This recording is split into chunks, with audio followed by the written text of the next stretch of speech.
La inocente farsante, capítulo 10 de Bárbara Cartland. Por un momento él pensó que no le iba a responder.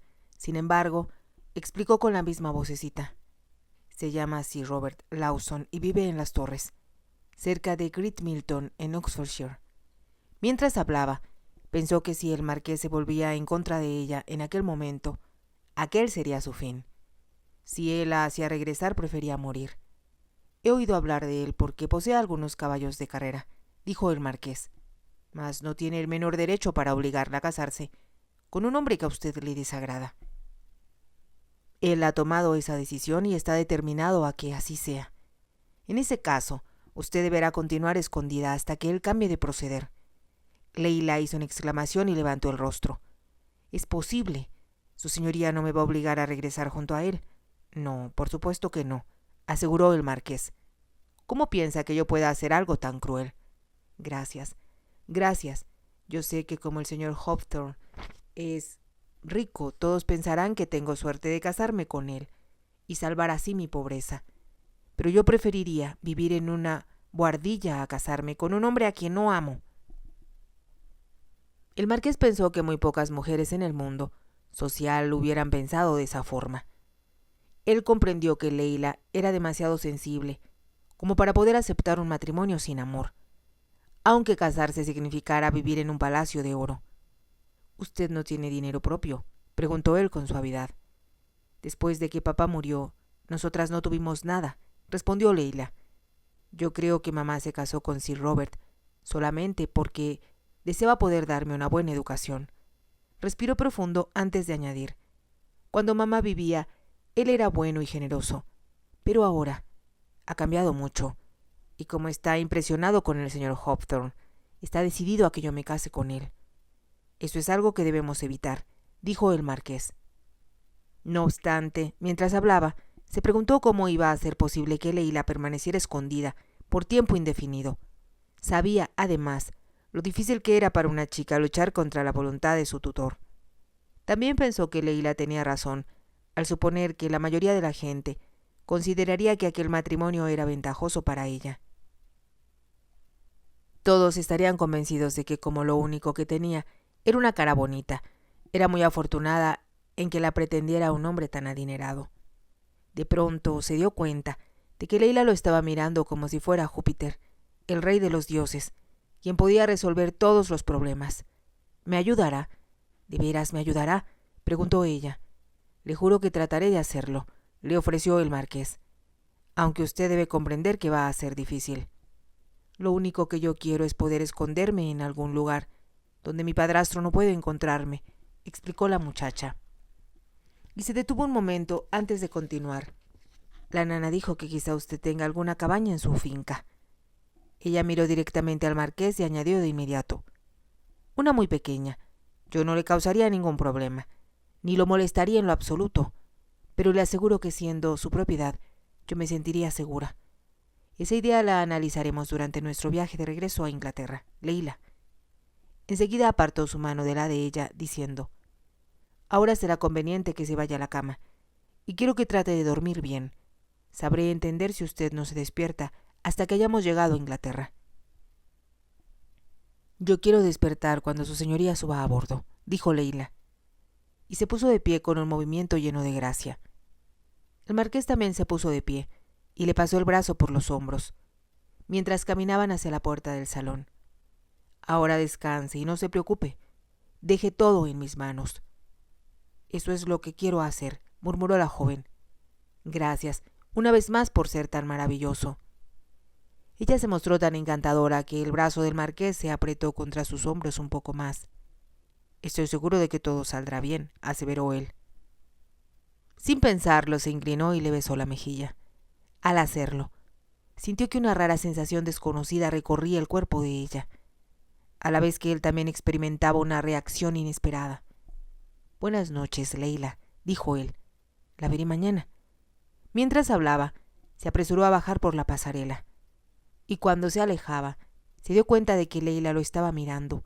Apresuró el paso, escapando, no de Leila, sino de sus propios sentimientos. Leila permaneció despierta en la cama, pensando en el marqués y en si éste se habría divertido con la vizcondesa. Se mostró tan bondadoso y comprensible cuando ella le reveló su secreto, que sentía como si una tibieza muy agradable estuviera en sus adentros. «Él es maravilloso», murmuró. De pronto recordó que al día siguiente regresaban a Inglaterra, y sintió un temor indescriptible. Quizá él le buscara algún lugar donde vivir, mas ya no volvería a verlo nunca más. «Jamás lo olvidaré», pensó, y recordó aquel beso en su mejilla, que le provocara una sensación dulce y desconocida. Era casi como si una lluvia de estrellas le hubiera recorrido el cuerpo, algo que nunca había sentido antes. Sin darse cuenta, Leila comenzó a pensar que le gustaría besarlo en los labios. Cuando el señor Hopton había tratado de hacerlo, la idea le había dado asco y temor. Pero ahora pensó que el beso del marqués sería muy diferente y algo imposible de olvidar. A la vez, se preguntó si él querría besar a la vizcondesa, y sin explicárselo, comenzó a llorar. El marqués aflojó el paso cuando se acercó a la casa del conde. Estaba pensando en el problema de la joven y en cuál podría ser la solución. Sabía que si él le daba una cabaña en su finca, tal como ella lo había sugerido, la gente empezaría a murmurar. Eso era algo que a Leila nunca se le ocurriría. No obstante, si él tenía que protegerla de otros hombres, también tenía que proteger su reputación. «¿Qué puedo hacer?», se preguntó una y otra vez. «¿Qué puedo hacer?». Entró en el salón donde la vizcondesa, durante su ausencia, había estado coqueteando con el conde. «¿Ya se ocupó de que esa niña se metiera en la cama?», preguntó en tono irónico. «Me temo que va a resultar una pesadilla bastante molesta durante el regreso a Inglaterra. Las mujeres siempre se marean». El marqués no respondió, pues se dio cuenta de que la vizcondesa estaba siendo sarcástica. Aquello era algo que a él le disgustaba en extremo, sobre todo ahora que se refería a Leila. Como no deseaba responder, se acercó a la bandeja de las bebidas y dijo: «¿Puedo servirme algo, Hans?». «Por supuesto», respondió el conde, «lo que tú desees». «Solo tengo sed», dijo el marqués, y se sirvió un vaso de agua. «Venga a sentarse», invitó la vizcondesa, acariciando el asiento junto a ella, «y hábleme de usted». «En realidad», dijo el marqués, «solo he venido a despedirme, ya que pienso salir mañana temprano, y deseo hablar con mi capitán antes que él se retire a su camarote». La vizcondesa hizo una exclamación de protesta, pero el conde se puso de pie. «¿Sabes lo mucho que siento que te marches, Carew?», dijo, «pero tienes que reconocer que te conseguí algunas pinturas excelentes». «Te estoy muy agradecido», respondió el marqués, «y te sugiero que la próxima vez que su majestad venga a Caen, tú lo hagas también». El conde rió. «Te agradezco mucho tu sugerencia, pero prefiero ir cuando tú estés a solas.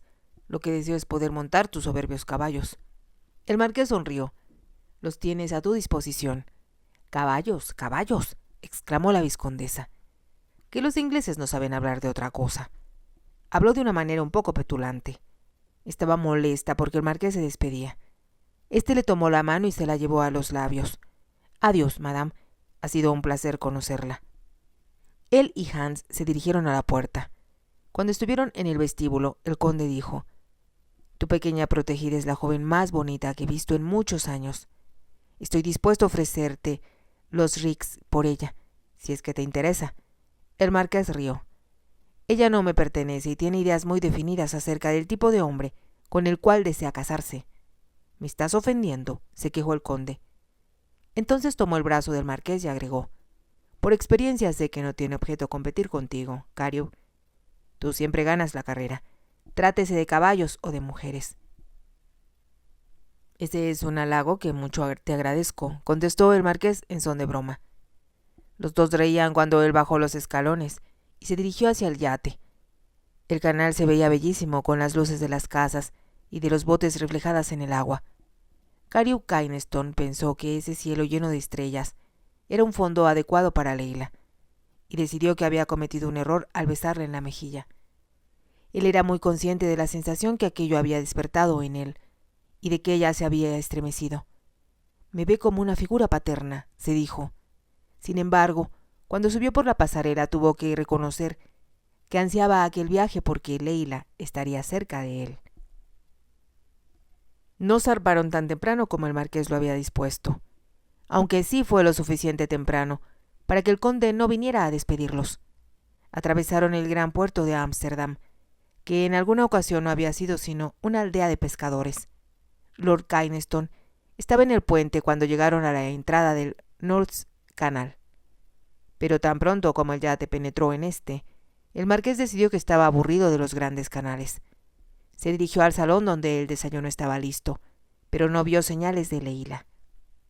Pensó que después de todas las emociones que ella había pasado el día anterior, le convenía dormir. Leila subió a cubierta cuando ya se encontraban en mar abierto. Al verla, el marqués pensó que se veía aún más bella de como él la recordaba. Turbado por aquellos pensamientos, dijo en broma: «Empezaba a pensar que se había quedado usted en tierra». «Me siento avergonzada por haber dormido tanto», contestó ella. «Es muy emocionante estar en el mar en un yate tan bello». «Ciertamente es un día espléndido», dijo él un poco distraído, pensando que Leila podía ser una sirena que había subido a bordo para distraer a los tripulantes. Entonces, él se sintió enojado consigo mismo por aquellos pensamientos y entró en el salón. Ella lo siguió. «Como el barco se está balanceando, será mejor sentarse aquí», sugirió él. «Se siente mareada». «Yo no sufrí ningún mareo cuando vinimos a Holanda», respondió ella. «Pero la nana tuvo que pasarse el viaje bebiendo una interminable cantidad de tazas de té, cosa que está haciendo otra vez». «¿Y usted no siente necesidad de hacerlo?», preguntó el marqués. «Yo me siento muy bien conversando con su señoría», aseguró la muchacha. Mentalmente analizó la manera como la vizcondesa hubiera dicho aquellas mismas palabras, y antes de que él pudiera responder, Leila le estaba haciendo preguntas inteligentes acerca del yate. Ella también se empeñaba en saber qué tanto más rápido sería el viaje si se lo hubiera hecho en uno de los vapores convencionales. Más tarde, ellos comieron y charlaron acerca de todo, excepto del destino de ella cuando llegaran a Inglaterra. Por fin, se atrevió a preguntar con voz insegura: «Milord, ¿ha pensado ya dónde podré esconderme cuando lleguemos a Inglaterra?» «Lo he estado meditando mucho», respondió el marqués. «Y lo único que se me ocurre es que yo hable con alguno de mis parientes, quizá mi tía, que es viuda, y a quien pudiéramos confiarle el problema». «¿Su tía vive en Londres?», preguntó Leila. El marqués asintió. «Entonces quizá ella conozca a mi padrastro, o sus amigos lo hayan visto en alguna carrera». El marqués ya había pensado en ello y respondió: «En cualquier parte encontraremos dificultades». «Quizá debía haberme quedado en Holanda», dijo Leila. «Sin embargo, como ya no podía hacerlo en casa de tía Edith, hubiera resultado muy costoso». «¿No tiene dinero?», le preguntó el marqués. Leila se ruborizó y miró hacia otra parte. «Tengo lo suficiente si soy cuidadosa», contestó ella. «Quiero saber cuánto», insistió él. «Mi padrastro me proporcionó 50 libras para invertirlas en cosas para mi ajuar de novia», explicó. «Pero ya gastamos algo en el viaje a Holanda». «¡50 libras!», exclamó el marqués. «¿Cuánto tiempo considera que le puede durar esa cantidad?». «Quizá yo pueda encontrar en qué trabajar», murmuró Leila. El marqués no respondió y después de un momento, ella continuó diciendo sin pensar: «Sé pintar bastante bien, y quizá pueda vender mis cuadros». El marqués exclamó de pronto: «Dios mío, me olvidé por completo». «¿De qué?», preguntó Leila. «El boceto de Vermeer, que usted me trajo. El conde lo escondió en un mueble para que los comerciantes en arte no lo vieran y lo olvidé». Leila se quedó inmóvil por un momento y después dijo: «Tengo algo que decirle, milord». «¿Sí?», preguntó el marqués.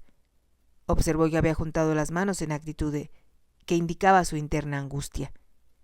Otra vez la sombra del miedo había regresado a sus ojos y estaba muy pálida. «No se preocupe», dijo él. «El conde Hans me lo enviará». «No se trata de eso», dijo Leila, «sino de algo que quizá haga que su señoría me desprecie». El marqués la miró asombrado. Después de un momento, Leila le dijo con voz casi inaudible: «El boceto es falso». «¿Falso?». El marqués habló con más fuerza de lo que hubiera querido. «¿Qué quiere decir?». «Yo lo pinté». Por un momento él la miró estupefacto. «¿Usted lo pintó?». «¿Qué me está diciendo?», preguntó él. «¿Cómo es eso posible?». «Yo estaba haciendo una copia del Vermeer para mi tía Edith, porque ella no podía ir al museo para ver el original y allí me habló un hombre. ¿Qué hombre? ¿Quién era él? Era el señor Nixted, un comerciante en arte, y él me dijo que si yo se lo llevaba a milord y se lo ofrecía como un boceto de Vermeer, el dinero que su señoría pagara por él alcanzaría para cubrir los costos de la operación de mi tía Edith. Las palabras brotaron no sin esfuerzo de entre sus labios. Ella era consciente de que el marqués la miraba con un reproche en los ojos. «Así que usted me mostró el boceto y me mintió», exclamó él. Yo sabía que eso estaba mal. «¡Mal!», gritó el marqués.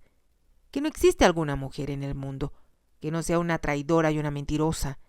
Maldición, yo había confiado en usted». Habló con tal violencia que Leila sintió que los ojos se le llenaban de lágrimas. Cuando terminó de hablar, el marqués se acercó a una claraboya y miró hacia el mar. Con el rostro húmedo de lágrimas, Leila salió del salón y bajó hasta su camarote. Con desesperación pensó que ahora el marqués ya no querría tener nada que ver con ella. Sabía que la despreciaba. Las lágrimas la cegaron mientras buscaba el camino por el pasillo y pensó que quizá lo mejor sería arrojarse al mar. Así pondría fin a todos sus problemas. Era consciente de su posición desesperada, sin la ayuda de su tía. Comprendía, además, que solo era cuestión de tiempo que ella y la nana tuvieran que regresar con su padrastro para no morir de hambre. Entonces, él la obligaría a casarse con el señor Hopthorne, y después ya no habría escapatoria. «Prefiero morir, papá», le dijo a su padre. Se preguntó cómo podría arrojarte al mar sin que nadie en el yate la descubriera y la salvara. Atravesó su camarote hasta una claraboya. Cuando la alcanzó, intentó mirar hacia afuera. Sin embargo, las lágrimas no le permitieron ver nada. Lo amo, murmuró, y ahora él ya no me volverá a hablar, jamás». Su futuro era muy sombrío, y ella se sentía muy miserable. El barco se balanceaba mucho, por lo que tuvo que asirse a un librero para poder permanecer de pie, tratando de ver hacia afuera. De pronto, se escuchó un estruendo como el de una explosión. La pesada ventana de la claraboya se abrió y alcanzó a golpear a Leila en la cabeza. Cayó al suelo como fulminada por un rayo y ya no supo más. El marqués permaneció un buen rato mirando hacia el mar y el sentimiento de furia poco a poco se fue aplacando dentro de él. Casi no podía creer que Leila, quien parecía tan dulce, tan pura y tan inocente, lo hubiera tratado de engañar. Era lo mismo que Lady Burton y Dolly Leslie le hicieron, y ellas lo habían alejado de Inglaterra. Ahora, durante su viaje de regreso, había descubierto que por tercera vez una mujer intentó convertirlo en un tonto. «Maldita sea ella, malditas sean todas las mujeres», exclamó en voz baja. Mas de inmediato se sintió avergonzado de sí mismo. No era común que él perdiera el autodominio. Ahora que empezó a respirar con más calma, su ira comenzó a desvanecerse. Comprendió cómo ella había sido tentada por un comerciante muy astuto. Hans le había hablado mucho acerca de ellos y de la manera como le sacaban dinero a los clientes. Pensó que era algo muy parecido a lo que sucedía con la venta de caballos. Los vendedores sin escrúpulos falsificaban el historial de un caballo, lo arreglaban lo mejor posible y buscaban algún novato para vendérselo en un precio desmesurado y muy por encima de su valor real. Ahora que lo pensaba con más calma, pudo comprender que Leila debió de estar desesperada por encontrar el dinero para pagar la operación de su tía. Fue el comerciante quien la había convencido de que lo engañara a él. Era muy probable que al ver lo bonita que era, Nixted pensara que él le pagaría más a ella por el boceto que si se lo presentaba un hombre. Sin duda Nixted esperaba recibir por lo menos la mitad de lo que él pagara. Haciendo un esfuerzo, el marqués se dio la vuelta y expresó: «Siento mucho haberle hablado en voz alta, Leila». En ese instante vio que el salón se encontraba vacío y que la joven se había marchado. Se preguntó si debería buscarla. De pronto se escuchó un estruendo. Todo el yate se estremeció y él se dio cuenta de que había chocado con algo, quizá con una roca. Cuando salió precipitadamente del salón para averiguarlo, el primer oficial llegó corriendo desde el puente. Antes que el marqués pudiera hablar, él le informó: «Un barco pesquero nos acaba de golpear por estribor. Voy a ver si le hizo algún daño al camarote de la señorita. Yo lo haré, dijo el marqués, y corrió a lo largo del pasillo a través de las escaleras. Abrió la puerta del camarote de la muchacha y descubrió que la fuerza del impacto había abierto la claraboya. El agua del mar entraba por ahí cada vez que el yate se mecía. Leila yacía en el suelo, empapada por el agua de mar. El marqués se inclinó para levantarla y pudo observar que la ventana de la claraboya la había golpeado en la cabeza y estaba sangrando. Cuando la levantó, creyó que estaba muerta y sintió como si le hubieran clavado un puñal en el corazón. En ese instante comprendió que la amaba como nunca había amado a una mujer. Leila despertó lentamente, como si recorriera un túnel muy largo, al final del cual se veía una luz. Pensó que debió quedarse dormida durante mucho tiempo, pues le costaba mucho trabajo abrir los ojos. Cuando lo hizo, recordó que se encontraba en el yate y que el marqués estaba enojado con ella. Entonces vio un dosel sobre su cabeza, y cuando pudo enfocar la mirada, se dio cuenta de que se encontraba en una habitación muy grande. Si te ha gustado, te invito a que te suscribas, a que me regales un me gusta y actives la campanita para poder escuchar el final de esta historia. Gracias.